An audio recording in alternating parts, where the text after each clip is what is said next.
the right to be rich. Whatever may be said in praise of poverty, the fact remains that it is not possible to live a really complete or successful life unless one is rich. No man can rise to his greatest possible height in talent or soul development unless he has plenty of money, for to unfold the soul and to develop talent he must have many things to use, and he cannot have these things unless he has money to buy them with.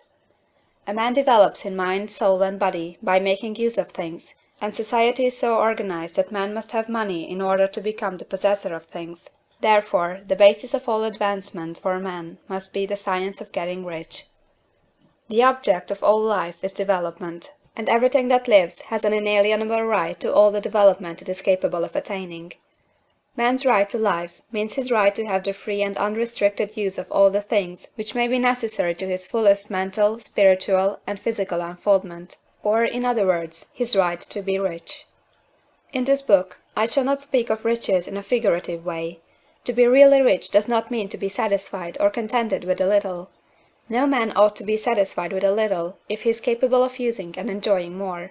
The purpose of nature is the advancement and unfoldment of life, and every man should have all that can contribute to the power, elegance, beauty, and richness of life. To be content with less is sinful. The man who owns all he wants for the living of all the life he is capable of living is rich, and no man who has not plenty of money can have all he wants.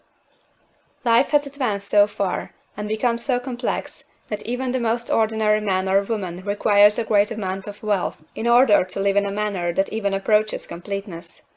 Every person naturally wants to become all that they are capable of becoming. This desire to realize innate possibilities is inherent in human nature. We cannot help wanting to be all that we can be. Success in life is becoming what you want to be.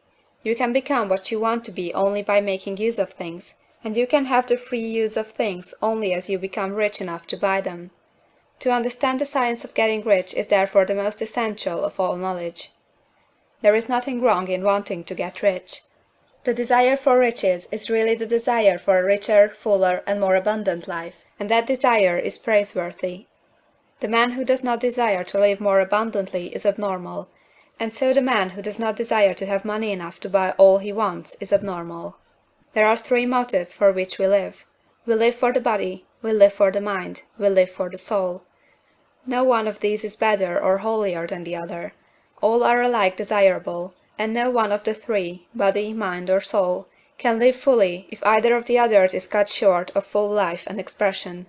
It is not right or noble to live only for the soul and deny mind or body, and it is wrong to live for the intellect and deny body or soul.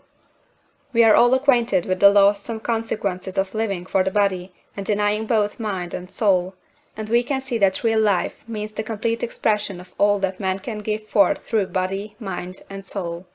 Whatever he can say, no man can be really happy or satisfied unless his body is living fully in every function, and unless the same is true for his mind and his soul.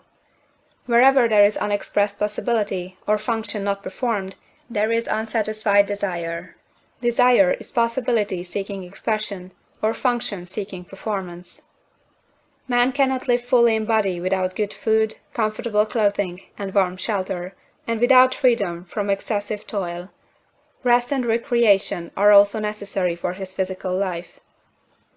He cannot live fully in mind without books and time to study them, without opportunity to travel and observation, or without intellectual companionship.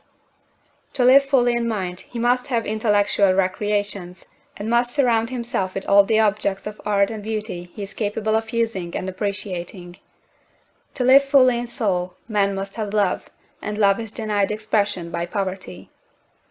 A man's highest happiness is found in the bestowal of benefits on those he loves.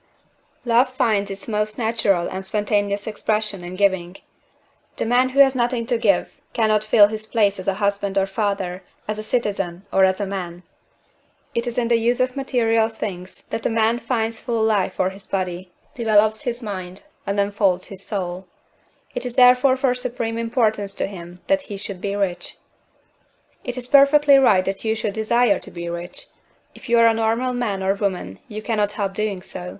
It is perfectly right that you should give your best attention to the science of getting rich, for it is the noblest and most necessary of all studies.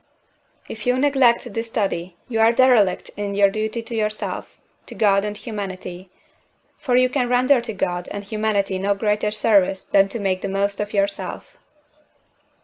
CHAPTER II.